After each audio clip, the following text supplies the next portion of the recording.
Welcome in, Yankees family. I'm your guy Gio, joined every week with my co-host Tyler. How you doing, brother?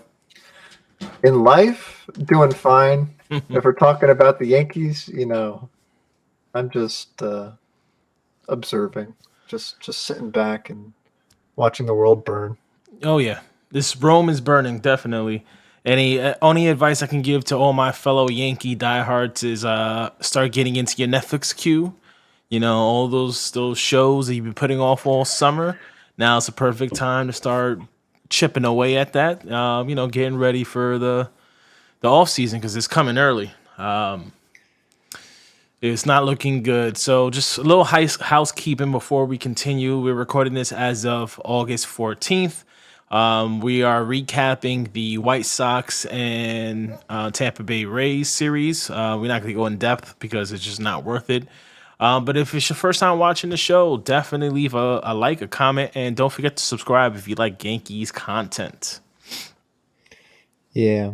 Um, it would have been a little less pathetic if the Yankees lost to the Tampa Bay Rays, but it was the Miami Marlins.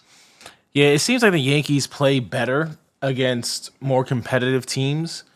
Or at least teams that they're familiar with. And then the teams that they play every so often, it seems like they struggle tremendously unless they're the Athletics or the Royals. Only team we can beat since July, which is interesting. Interesting stat: the Yankees in the last 12 series are 1-8-3. What are your thoughts of how pathetic the Yankees have been so far?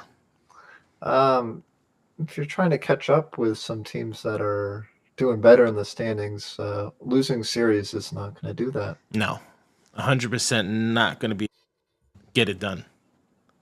Hmm. Yeah, it's crazy. They're 13 games back from the Orioles from first place. And we're only 2 games above 500 now. Um, the Orioles they're doing great. 73-45 is not so crazy. Like 13 more wins is not like that crazy, but combined with their wins and losses, they're 28 games above 500 compared to 2 games above 500. So there's a huge difference. But um, teams are some teams are getting hot, like the Mariners and the Mariners are hot, but the Yankees are just getting left in the dust. Yeah, it's not like this team isn't even going to be competitive come September. It's getting to the point where you know, come the end of this month, they're going to be 6, 7, 8 games out of the wild card. Um, there's a lot of disarray happening, and you're starting to see like the spiral start to happen for this team. We'll get into a couple specifics of this season recap, but I know this is a recap show, and whoever comes to watch expects to hear our opinion on some of these games. But I'm really gonna keep this concise this week because we're starting to harp on some of the same issues over and over, and I don't want to sound like a broken record. And I don't want people to get turned off. So we're gonna kind of keep it fresh and kind of keep it a little bit different than what we normally do, a different type of format. But Tyler, do you want to do the quick recap on this week and give your thoughts? Then I'll reply with mine. Yeah, I mean, you were saying that the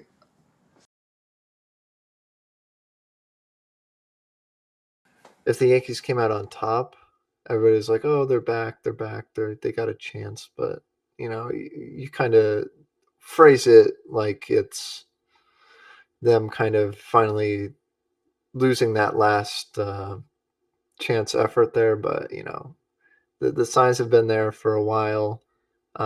It's just a culmination of all the events, and it's just becoming more like tangible because you're just falling further back and back. But it's good teams get hits, good teams get doubles, good teams get home runs, etc. But the Yankees rank dead last in at bats, which means they're just not turning over the lineup as much as they should. 29th in hits, 30th in doubles, 8th in home runs, but probably 95% of those are solo home runs. But let's get into this recap here. Sorry for going on a little tangent right there. So they played the White Sox and the Miami Marlins. So two teams. Miami's been a lot better than the White Sox this year. Yep. Miami's currently 5 games over 500, so even better than the Yankees. They're even the Mets. The Mets fell into last place yesterday. That's kind of funny, but I shouldn't be laughing at this point. But yeah, lost 2 or 3 to the White Sox, who are just having a terrible year and traded away everybody. And lost 2 or 3 to Miami. So the Yankees aren't doing themselves favors. And the one thing that I did take from a few of these games is, we scored 7 in a game, the last game against Houston, but then 1 against White Sox, then 7, then 2, then 9, then 1, then 7. So it's like every other day the offense decides to show up, which is a lot better than it was. But um, we'll get into the collapse of the pitching, but you know the reinforcements at the deadline were Judge's coming back, Nestor's coming back, Rodon's coming back, and half those guys are back on the IL. So Yep. I don't know. I don't have too much bright spots to talk about today. Yeah, I'm 100% with you. We I feel like every time we take a step forward, we take around 4 steps back. This team cannot put together any type of momentum whatsoever, and it's some of the things that are so frustrating is the inconsistencies of the hitting, right? That's entirely dependent upon how this roster is constructed. Too many strikeout or nothing guys. Not a lot of contact. There's not a lot. There's speed there, but Aaron Boone is still not even utilizing a lot of these guys' strengths. You got launch angle, exit, max exit velocity, and you have no one that can control the zone. Without Aaron Judge here, Mm-hmm. this team is one of the worst walking teams in the league. And under Sean Casey's tutelage, granted, they are walking more, but they're still not doing anything to put anything in play to score runs. My biggest disappointment or my biggest like worry, you start to see like what Aaron Boone is doing with his rotation to try to supplement like these opener scenarios and bringing in the pitchers in the second or third inning, the starters, and it's like we have to get to the point where it's just like I get it, you're trying to spark and trying to figure something out, trying to get these guys going. But we're at that point where the season's pretty much a loss. The only one that's not admitting it is this front office and this team. They still think they could win, which is extremely delusional. So if this season's a loss, just see what the hell we got in some of these pitchers, Britos, Vasquez. Let Rodon go out there and let him try to figure it out. And then what the hell is this? Nestor throwing one great outing and then going straight back to the IL. This team, 100%. This team 100% is just dysfunctional, and this training the medical staff needs to go somewhere. Yeah, they're taking a messy situation and they're just kind of making it a little bit more messy. Like you're talking about the openers and stuff. They don't even like you give this young guy a chance to pitch, but he's coming into the game losing by 2. That's no way to do that. A little positive note here over the last 7 games, Volpe, his average is only 235 over the last 7 games, but he's got on base over 400% of the time, 40% of the time, I Mm-hmm. guess, is 409 OPS. And his OPS combined with the slugging and on base percentage is 3 points under 1,000. So that's a positive note. Volpe's been showing a little bit more power. But yeah, like the whole thing I also don't get is like this LeMahieu situation. If he's held out the lineup for the last, was it 4 or 5 days now? I mean, apparently he's good to go tomorrow. I mean, today at this point, which great. But even when healthy this year, he's posted a 91 OPS plus. Why not just give a healthy Oswald Peraza a chance? I mean, you know, it's embarrassing. And I was on the Jake Bowers train as well.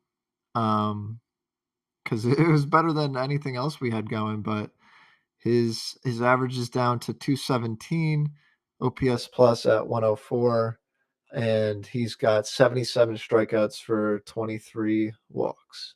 So not quite the ratio you want there, but No. it's all up and down this lineup, and like they're breakout stars. They're guys that they're taking a chance on. Billy McKinney, for example, Mm-hmm. also he's down to a 109 on base percentage plus. So at least he's getting on base 32.6% of the time at least. But all up and down this lineup, just the way it's constructed, it's below average. And we're going into Atlanta, and I believe at this point they have the highest team OPS Mm-hmm. of like all time. It's like 125 or something. The Yankees are like 98. It's gonna be embarrassing this week. Like if you thought last week was bad against the Marlins, playing against the Atlanta Braves is going to really set a tone. So we got Atlanta for 3, off day Thursday, and then Boston this weekend. So let's see how that goes. We already know how that's going to go. This team has already shown their true colors. They're not a good team. There's nothing that anyone can say, any Yankee player can say that they can turn us around. Could they surprise us? Anything can happen. This is baseball. Can they go out there and sweep Atlanta? Sure. Is it going to happen? No. Would I bet money on it? No, because it's the odds are not in their favor. What is a little, I don't even say a little concern. It's just the fact that there's several reports out there now that Aaron Boone is most likely going to be the scapegoat, and Brian Cashman is. There's not even a discussion or even a thought that of him losing his job or being, stepping down or even promoted or reassigned. And it's insane the fact that for the last since 2017, this team has gotten progressively worse, and they're spending more and more money. And I don't understand the philosophy, and I really wish someone can explain the Yankee philosophy for me. But they are stuck in this '90s mentality where I don't understand. Not even like the early 2000s mentality where it's veteran or bust. And every team is going to this youth movement where they're taking this 3-4 year block to promote their young players, seeing who's good, who's not, who are cornerstones.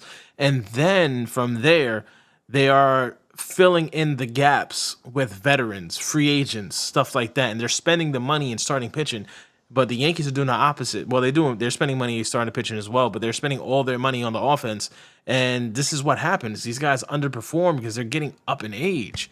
Like, what do you expect? And to touch on your point about just the deadline and how they banked on Aaron Judge coming back, Rodon bouncing back, Sevy bouncing back, Nestor coming back, Loizaga, all these players. It's just this has been the Yankees script for the last 6 years, and I'm done, bro. I'm done with Brian Cashman. I'm done with this guy being the architect of this team because he built just like all right. The only game we won in Miami was against the left-hander. Of course, this right-handed only team is gonna do damage against lefties. That's what 22% of the entire league. I'm talking about bullpen, starting pitchers, even the guys that come up to mop up position players that just throw an inning or two just because they have to. The bullpen's thin. 22% of the league is lefties. How can you build a right-handed only team for 22% of the league with a short porch of right field?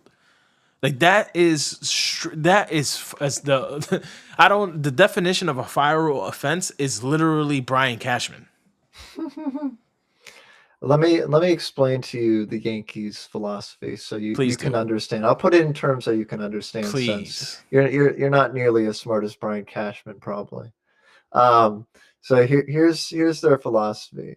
They they look at all the options, they do their due diligence, and then they see on one side there's the smart the easy and the logical options. Okay. And then on the other side, there's the dumb options, the options that there's a high reward, and the risk is, it's in the middle, but it's high risk, rewards okay, and you know it fits into their model of big right-handed hitters who can drive the ball the other way but never make contact. So they're just they're playing a crapshoot here, and so they'll go with those moves, and then they'll see, oh wait, this doesn't work, so let's try it again, but even more like exaggerated, even more um, extreme version of that. And let's not spend some money on key free agents who would fill up a hole in left field. Let's trade for somebody who is good and we really wanted, but in like 2015 or 2017. That'll really help our team. Let's get he's an MVP. He's got 5 All-Star appearances. He's got 2 Gold Gloves. This is a guy who's going to help our team, but he hasn't been good since 2015. Let's see if we can, you know, get this 36-year-old man to get fast twitch muscle fibers and be athletic again and produce. So yeah, the Yankees like to go down that not smart route. Let's call it that. It's frustrating because you have people that just watch the game that don't get paid. They don't have the fancy degrees from. I think he's a Yale graduate, Brian Cashman. Don't have the PhDs and the doctorates that some of these fucking guys in this front office has, Mhm. and it's insane. Like just watching it, and this is what's frustrating with Hal Steinbrenner as an owner. There's reports that came out that said that when his brother Hank passed or got sick, and they knew that Hank was most likely going to be departing this realm. He was going to die. That Hal had to be forced, literally forced, to take on a $7 billion company. The the debatable best franchise in all of sports throughout the entire world. Kicking and screaming to take on this responsibility, and it makes a perfect sense now that report came out, and it explains a lot of what's been happening the last 5 years. There's a disconnect between ownership. He doesn't care. This is Brian Cashman's team. Brian Cashman is the New York Yankees. There is no Hal Steinbrenner. Hal Steinbrenner just writes the checks. Probably at the beginning of the season, he gives Brian, or the start of the offseason, gives him a budget. I'm not going above this amount of money, and you figure this out, and keep the dough rolling in. It's sad, and all this stuff culminates where this reason why he's always in Tampa. He is never in New York. He comes to the Bronx twice a year, if that. I think he comes once a year, Old Timers Day, or when there's a ceremony that he's giving a big check that he wants. The big dick showing, like, I gave the check instead of Brian Cashman. It's sad that you have an owner that does not care about this team. Because if he actually did, and he went on Michael K show talking about, oh, I watched the team and I get mad. I've broken a few TVs. Bullshit. Because if you fucking watched this team and watched this game for the last few years, you would have sat there and be like, what? Just like we are. What the fuck is Brian Cashman doing? If you just watched it, I don't care about the money coming in, because the money's gonna come in regardless. The New York Yankees are a tourist attraction. You get what I'm saying? They're so big and so known that no matter who you are from anywhere in the world, if you're coming to New York, one of their stops, especially during the summer, is to go to Yankee Stadium. So the money's gonna be there, fucking regardless to what. That doesn't show you that this team is good, or people are behind it, or Brian Cashman's doing a good job. He doesn't watch. Like I can go on for hours regarding Hal Steinbrenner and how frustrating he is. But if he really watched his team, he will understand why Brian Cashman he's stale, bro. He's too old. This game has passed him probably 10 to 15 years ago. And they're holding on to old philosophies that don't work. This process, you keep hearing it year after year. If the process is good, even the wins loss doesn't matter because the process is a World Series caliber process. It's bullshit. This process is shit. The only thing that saved you was the fact that you've had decent teams in the last few years that have performed quote unquote to expectations.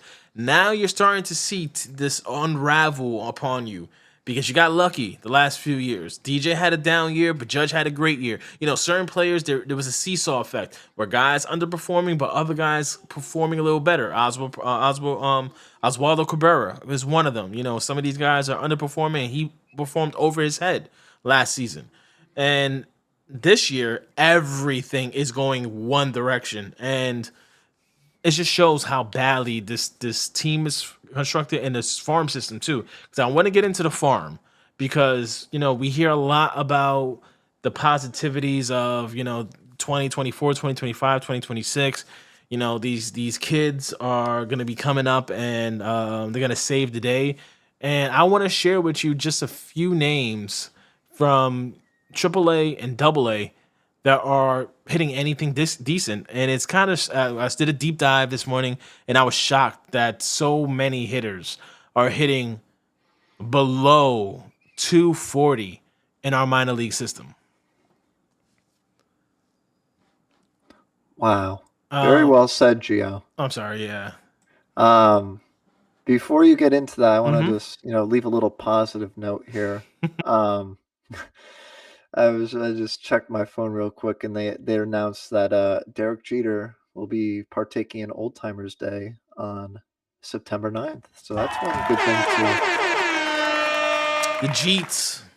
Other than that, dwelling on the past of success, let's look towards the future and let's try to find some positives that we have to look forward to, because obviously what's going on right now is not that positive that we need to keep us going. So looking at the farm, what you got? So I want to preference this with a lot. I'm only looking at our offense. We have a lot of good young arms in the system. So I don't I don't want people to kill me in the comments saying, there's more to our system and there's better players. I know they're mostly arms. I just want to talk about our offensive options, because right now what's the problem is our offense.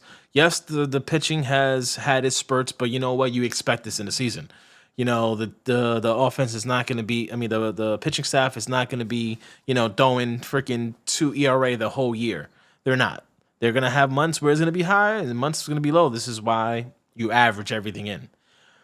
In AAA, it has by far our best offensive talents. Jamie Westbrook, he's a second baseman. A lot of people probably haven't even heard of the guy, because why would you? He's had 349 plate appearances, batting .303, 413 OPS, 525 slugging, a 937 OPS. Played in 83 games. He's currently on the IL. He's 28 years old and he's a second baseman. You have way too many infielders in the major league roster and way too much in the minor leagues. Where is he gonna fit? What role can he play? No idea. Everson Pereira, another great outfielder, 22 years old.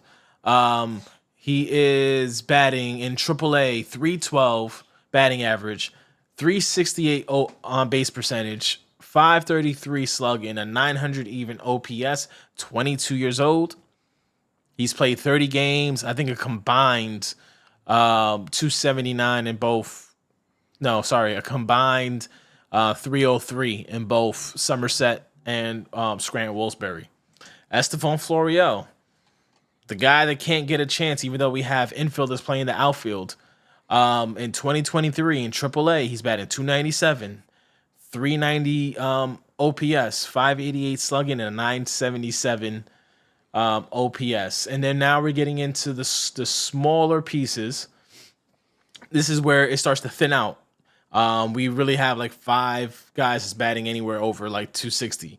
Carlos Navarez, he is a catcher, and a lot of these guys are all right-handed too, which is another frustrating part. Estevan Florial is like the only lefty that we're talking about right now. So Carlos Navarez just got called up. Well, he got called up early this season. He only played 60 games in Double-A, and then he's playing majority of the game as Triple-A. 262 batting average, 397 on base percentage, 426 slugging, and an 823 OPS. We can get into a lot of their specifics, but I'm just getting into straight batting average, no home runs, none of that. I kind of want to make this a quick overall scope of something because I'm trying to make a point. Then we got the kid, one of my favorite minor league prospects, Oswald Peraza. He's hitting 261 batting average, 354 on base, 470 slugging, and a 824 OPS. Those are our 5 best offensive pieces in AAA.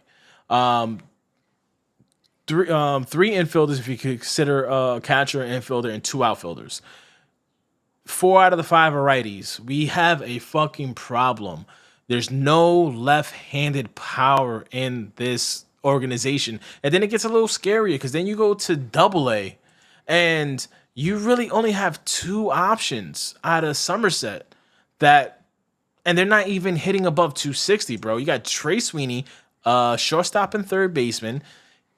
He is batting 250, on base percentage 366, slugging 419, OPS 785, and then the switch hitter Jason Dominguez, which has been hot. This is probably the most exciting thing in our farm system right now is the fact that Dominguez is getting hot. He's batting 240, 359 on base percentage, 384 slugging, and a 742 OPS.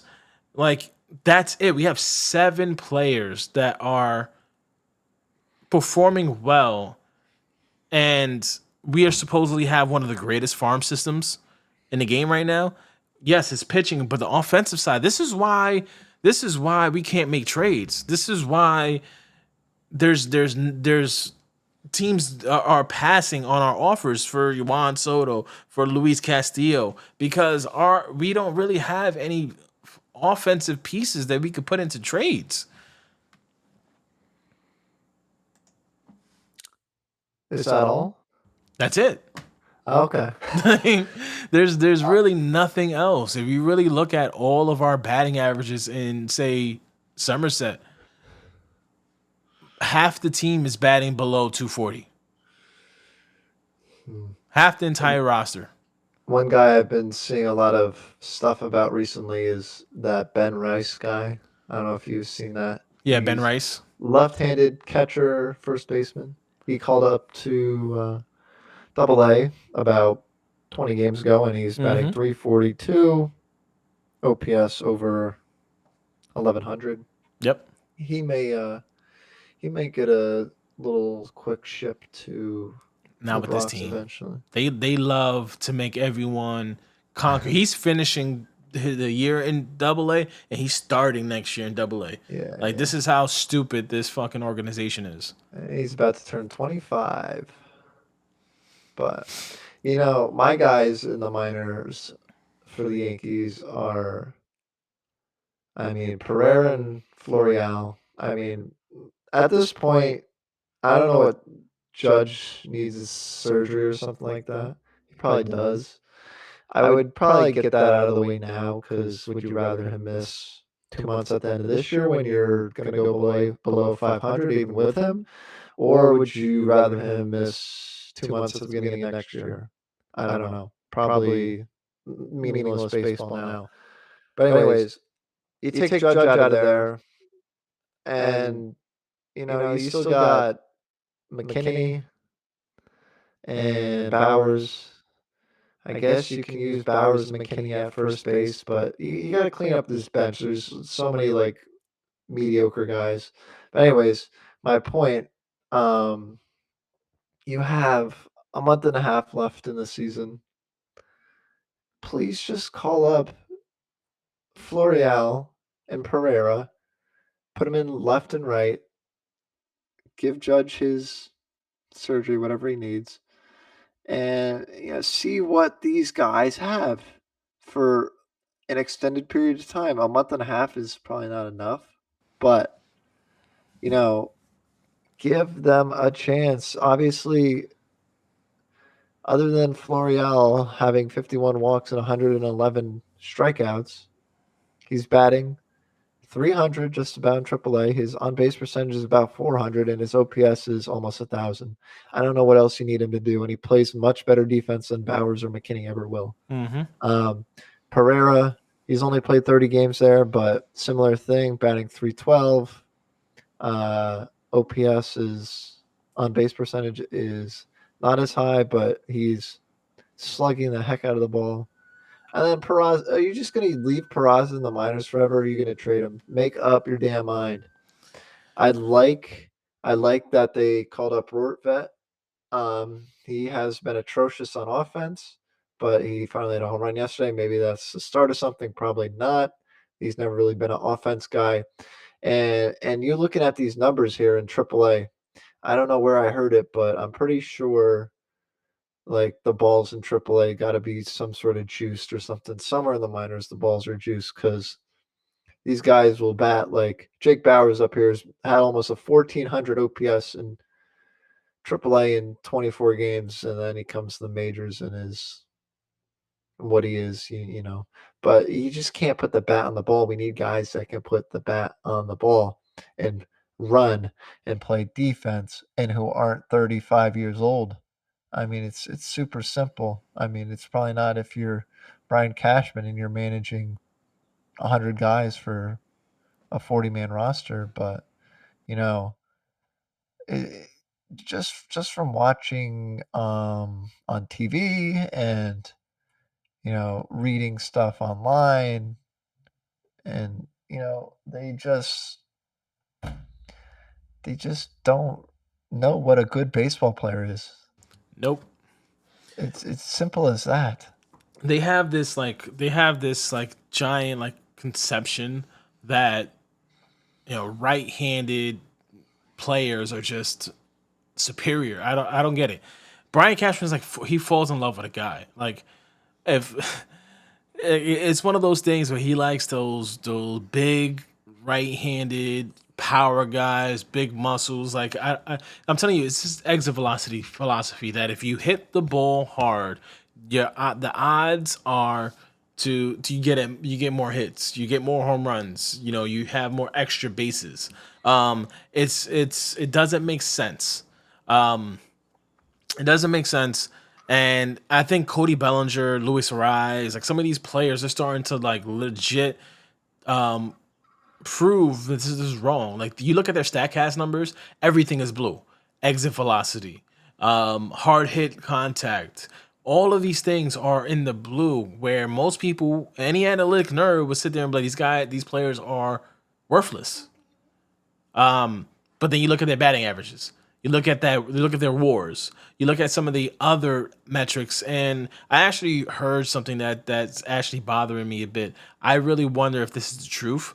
The Yankees apparently have their own database for stats. They don't use like baseball reference. They don't use Statcast. They don't use this stuff. So if you're having your own database for stats and stuff like that for your analytics, that could be you can screw that up. You can sit there and make anything up. I can make myself look like the best hitter if I use my own database. You know what I'm saying? Yeah. I mean, just throw that away. Obviously, it's not working.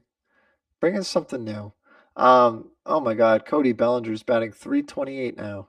I mean, he is on base percentage is only 50 points higher, but still, he's got a 935 OPS. That man, But that you don't need Cody to be the on base guy in this team. You need him to be the contact guy in this team. You put him in the right spot of the lineup, that could score runs. yeah, I don't know if he's that contact guy though. He's never really been that sort of guy. Well, But you 328 show know, tells me different. there's there's good players and there's not good players, and it's not too complicated to see the difference. I don't know why they can't. Oh, I'm not even going on a rant. Put it back on you. Sorry, I thought you were. I thought you was getting ready for one. I was I like, let me get him ready. yeah, I don't I can't do that right now. There's not enough in me for that. All right, so we're gonna, like I said, we're gonna keep this a little bit shorter today, just because I also want to try the shorter format. Like maybe if we can condense the show into 30 to 40 minutes, just user engagement increases and stuff like that. But Yeah. I do want to touch on one quick thing before we get to our famous game. Our famous game, yeah. No, how in a quick little like 2 minute synopsis. I can go first, so if you want to go first, sure. Um, how would you start to rebuild this team in 2024? I mean, a lot has got to go.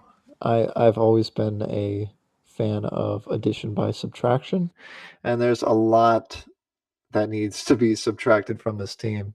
Um, I mean, if you look at a team like the Braves or the Rangers, they have like 6, 7 guys with OPS over 800, 850.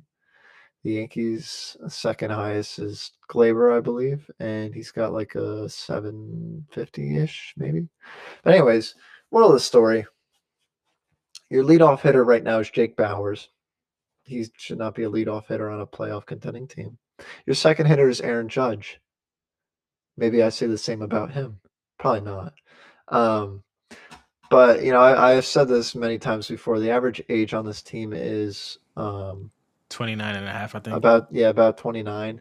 Now that doesn't sound too high, but you know, the vast majority of that is carried by like starters, like players who are in the starting lineup on a regular occasion.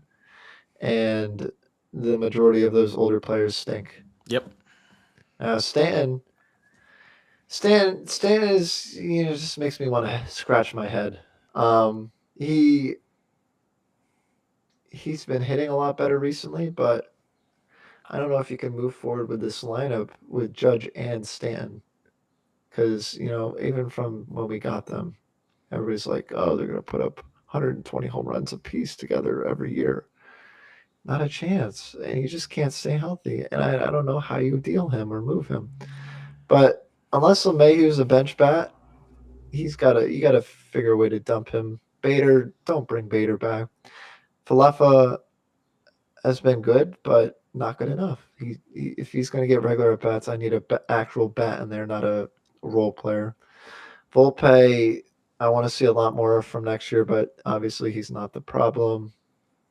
Higgy Higgy needs to find a new home. They got to just revamp their whole catching after this year, probably. Just a combination of Vortvet and Wells would be fine by me. Cabrera, I don't know. I don't know if Cabrera has a spot on this team going forward. Maybe you can get something in him for a trade because he's still young. I don't know.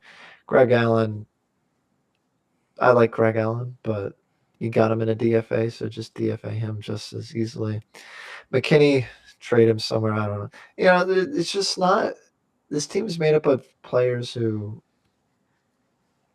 aren't at that level that you need. Um, but making this a little bit shorter because I could just complain over and over. Next year, you should have Efros and Trevino coming back, I believe, the two relievers. And still in the bullpen, you have Holmes, King, Peralta. Peralta's free agent. Canley's got another year. Middleton's a free agent. Loai's got Hamilton and Abreu. There's obviously places on this roster and in this farm system that have depth and players that you can trade away. Can you the best thing that he can do is literally just I want to say trade everybody, but I'm not protecting anybody other than Judge and Volpe maybe. But you have a bunch of relievers. Relievers are a commodity. Trade them. Trade some of them. You don't have to trade them all, but you can find younger controllable pitchers that can throw 100 miles per hour, no problem. Like, for example, what team could not have used Clay Holmes? You don't need a reliever or a closer when you're going to be losing all this time. Is if you're give up 7 runs in the first inning, you don't need relievers. Like, you're going to trot out Severino out there every fifth day, just throw him in the towel.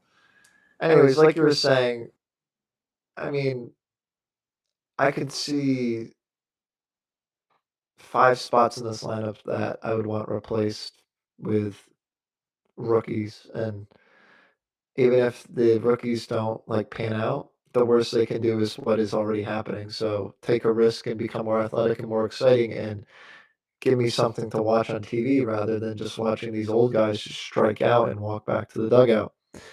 And then next year, I'd also want a bench that has each guy plays a role, not just like a speed guy who just sits there and isn't used and is substituted for defense late in the game. And the rotation, I think the rotation will be fine once it's healthy. Next year you have Cole, hopefully Rodon, Nestor, and then like you were saying, give Vasquez and Brito a shot. I think Vasquez is the better pitcher so far. I mean, it's shown his stats. Who knows, like, who actually is a better pitcher in the long run? But give them a shot, see what they got. And then I don't even know, man. Like, throw Chung Ho Lee and like Bellinger in this lineup. You're spending another whatever amount. I mean, the lineup will be better, but there's so many avenues you can go. But my worst fear, just as my worst fear at the deadline, was for them to do nothing. And that's pretty much what they did. Sitting still with what you have that obviously isn't working is not going to get you anywhere. Change some names, change some faces. They're going to use Aaron Boone as a scapegoat because it's Aaron Boone's fault, and Cashman pretty much owns this team. So he's not going anywhere, but Boone will. And then they'll just bring in somebody else to do the same thing and with the same roster and expect different results. It's like math. You're trying to change the rules of math, but it's not going to happen. Yeah. I agree partly in what you say. So the way that I see this off season, the first thing, there's no other move that can be made until you trade Giancarlo Stanton. You can't. Mm, There's nothing else to do. Until then, there's no signing free agents, there's no trading anyone else. Steve Cohen proved that if you throw enough money at a problem, you can solve it. He gets injured, yes. He everyone thought the Scherzer and the Justin Verlander deals were unmovable. Steve Cohen bought a farm system. So you're already committed to spending the $35 million next year. Yes, you get $10 million from the Marlins. If you trade Giancarlo Stanton, those $10 million, they don't continue to pay that. So the $35 million is on the books for next year and the next 4 years. So if you can get 60% of that or 40% of that back, why not do it? If you have to pay half of that salary, if you have to pay 60% of that salary, you have to pay 70% of that salary just to get him off the team, relieve some of that money, and that roster spot off.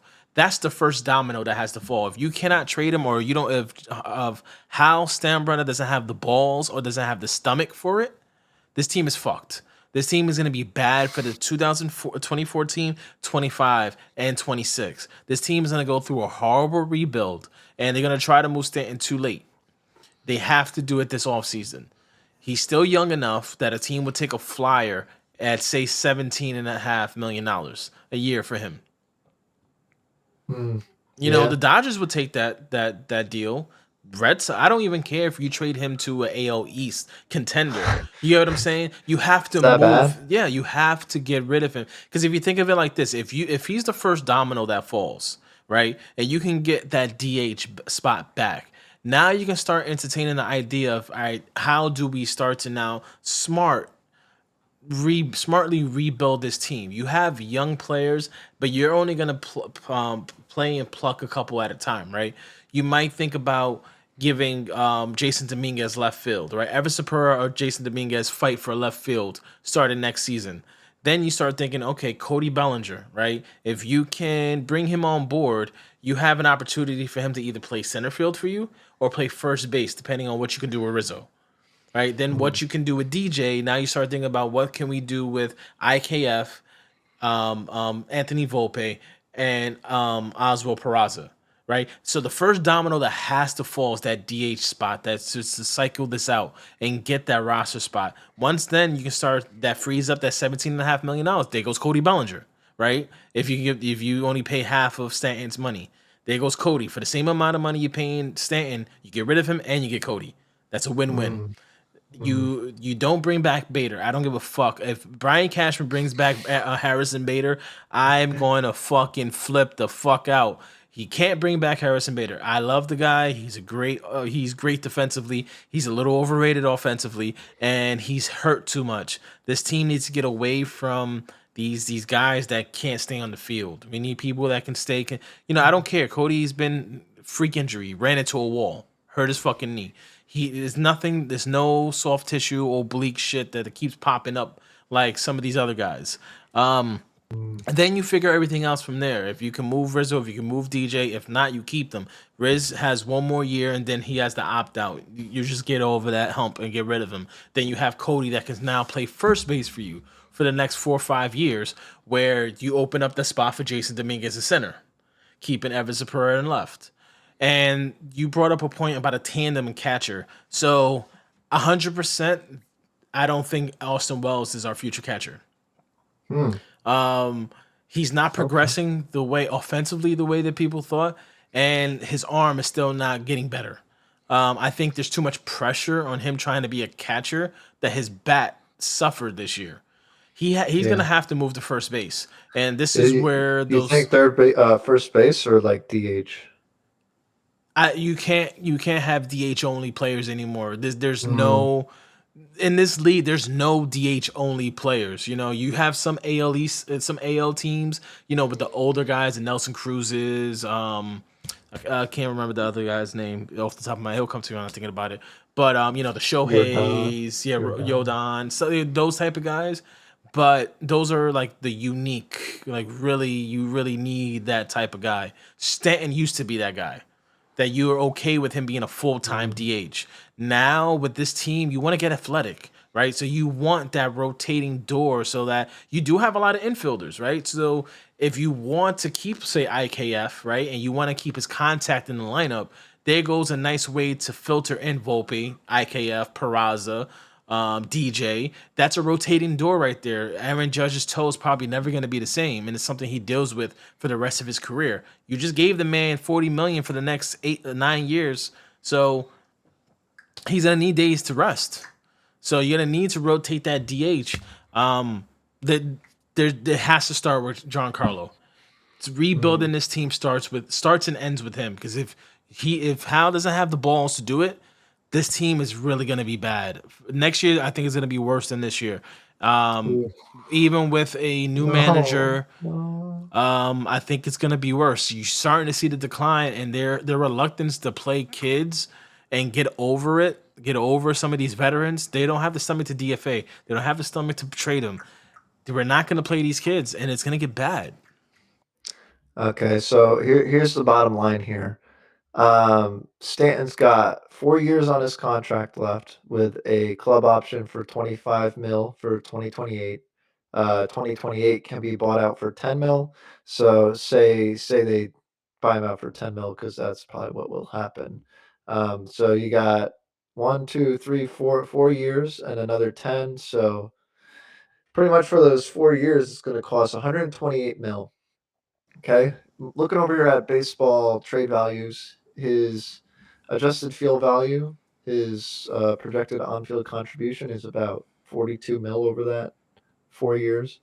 So you take 120, give or take, subtract 40, he's got negative 80 mil value. So Eat that. Just eat it. that whole thing that whole thing, or Think 60%? about it. If you divide that $40 million, or say you don't even do the whole 80, you just split it dead in half, right? 164 $64 million you send him, and $64 million to whatever team. You just opened up $12 million a season, $15 million Yeah. a season that you can use each year to make your team better. That's like I said, that could be Cody Bellinger, right? That literally he might be commanding 20 mil, right? So, He's gonna get more than that the way he's playing. well, My let's just say I would love Bellinger. I think he's almost a perfect fit for this team. too perfect. However, however, he's having like a great year like he has had before in his walk year, and he's gonna get paid way too much for it to be worth the risk and reward because he's been up and down, and as soon as he touches pinstripes, he's gonna go down to the ground. But for Giancarlo, the very best thing that can happen for your case is that he stays healthy the rest of the year and he just goes on an absolute tear. So he builds a little bit of value, and then they cut ties when they can, and um, don't have to eat so terribly much. But yeah, it's gonna be tricky, and it's just one of those. It's not the easy path, so I just don't see Cashman, who can't make a deal with a 10-year-old, to make a deal for somebody who's owed that much money. Yeah. Not saying that I don't think it should happen, just it's uncashman like, and obviously we're not going to get somebody else to have his job. So, but yeah, Stanton sitting at negative 96 mil value, LeMayo negative 18, Rizzo negative 13, Rodon negative 12, and the list goes on and on. I don't. It's just all these like liabilities. They sign up to have liabilities. They know, like, do they do their due diligence before they sign people? Do they, Apparently they do. or trade for people even? Like, I like trades a lot more than um, signings, because signings just money, and usually the market, especially after Otani signs somewhere, the dollar in baseball is going to be inflated once again. Nah, I think it will Even be Juan Soto when he signs. That's going to be the new because Otani, no one's ever going to command the amount of money that he commands until there's another two-way player. But I think Juan Soto is going to be the one that messes up the market. really. Yeah, So because you think Otani's going to get like what, like, let's say just let's say like 12 years, 600 mil, just throwing a number. yeah, And then what do you think? Soto comes in and says 12 Judge is here. years. Judge is 369. Shohei is 12,600. I want 12,550. Or 12,500 Mm, because you're paying extra for the pitcher. The pitcher's arm is gonna wear quicker than the bat. So, he probably won't get that, 800 million like everyone's like freaking going crazy about. 400 for the hitter, 400 for the pitcher. I honestly see he's gonna be anywhere between 5 and 600 million for 10 to 12 years. Shohei. See, Juan Soto is the guy that I give the blank check out of like anybody, because I know he's going to hit. Mm-hmm. He's through and through a great hitter. I can't even believe this, man. It's 2023. He's 24, going on 25 in a month or two. So beginning of next year, he'll be 25. That's his walk year. He's been in the league since he was 19 years old when he played Mm-hmm. 116 games. He's got 150 home runs just about. But I mean, I don't care about the home runs. His average between his age 19 and 24 season, his average OPS is 944, and his bat has been 57% better than league average overall between ups and downs. And he's that lefty bat in Yankee Stadium. It's like he gets on base at a 400 clip. He's throwing a little power, and I don't know. I could go on, but I was obsessed with Olson, Matt Olson, and Corey Seager as well. Corey Seager is my favorite player who's not on the Yankees and has been. But there's just these perfect fits, and they're just like, oh, let's get Josh Donaldson. That's gonna help. I don't know. I've like accepted how bad the team is, and because it's not, it hasn't blindsided me. If you pay half attention, I mean, I'm sitting here on watching the game playing solitaire on my phone, and I can see things that Cashman doesn't see. And it's embarrassing. It's Yep. embarrassing. It's been on its way, and it's like you do nothing about it. Nothing. And just come on, man. Like, this is the New York freaking Yankees. Yes, sir. I don't know where we're going from here, but Yeah, let's start to wrap up the show. We're at that hour mark. Yesterday, this is where we did the justifier against Aaron Boone, Clay Holmes. This is why I say Clay Holmes needs to go. We should have traded him. I do not trust him in high leverage situations. He is not a closer. He is not he doesn't have that ice cold Mariano gene in him. I'd rather see a Michael King or a Kane Lee, fucking even Wandy Peralta. I'd rather see him out there close games than fucking Clay Holmes. He comes into the ninth with a 5-run lead immediately. Bless you. thank you. Immediately gets in trouble. Once the error happens where he gives up 2 runs, it's a 2-run game. It's 5-7. Aaron Boone needs to get the bullpen up and get someone in right then and there. The fact that he keeps them and rides with them, and then Arise hits that triple. Are you for or against Aaron Boone not going or not going to the bullpen at that moment, instead of waiting till Arise hits that triple? I'm actually the lucky person here. I had to leave for work in the top of the ninth, so I thought the game was secure, and then halfway through my my hour at work, I get a notification. It says Marlins win, and I'm like, what?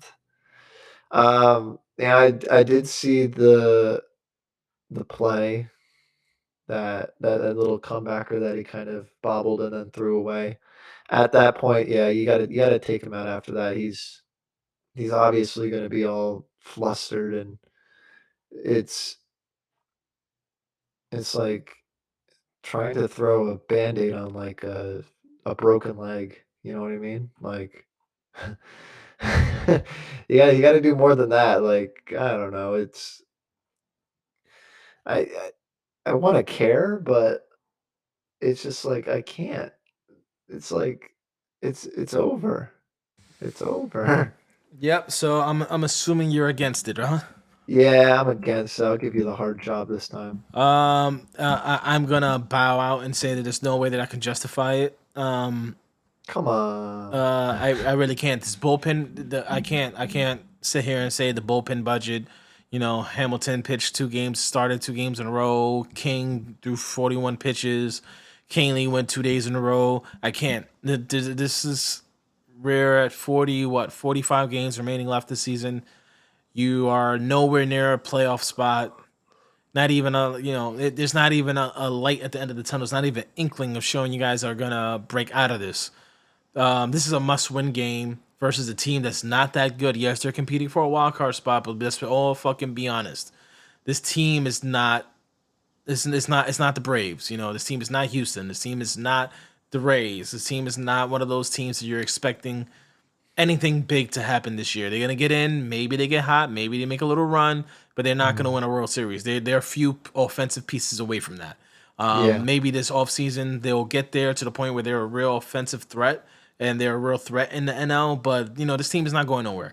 This same thing with the White Sox. These are games you should win. You expect to win. You should have won 4-2 at the bare minimum. I can't justify it. Only thing I can say is the bullpen budget, and I'm tired of saying that. This is bullshit. This team should be ran better. It deserves better. The fans deserve better. So yeah, that wraps up our show, guys. Tyler, I appreciate you for another great episode. Everyone, like, comment, subscribe. Don't forget to engage with the videos, man. Tell us what you liked, what you don't like. Don't leave without hitting that subscribe button. And we'll see you guys on the next one. You want to close this out, Tyler? Yeah, I mean, I wish I could be more positive, but there's it's like the animal's already dead. I can't revive it. I'm just watching from afar. But thank you for watching if you're still here, and we'll try to come out with some positive stuff and some stuff to look forward to in the next couple of weeks and heading on into the off season. But I'm gonna have to start putting on that thinking hat, come up with some preposterous trades that make this team not so trash. But take care, everybody, and we'll talk to you soon. Peace. Aaron Judge! Aaron Judge!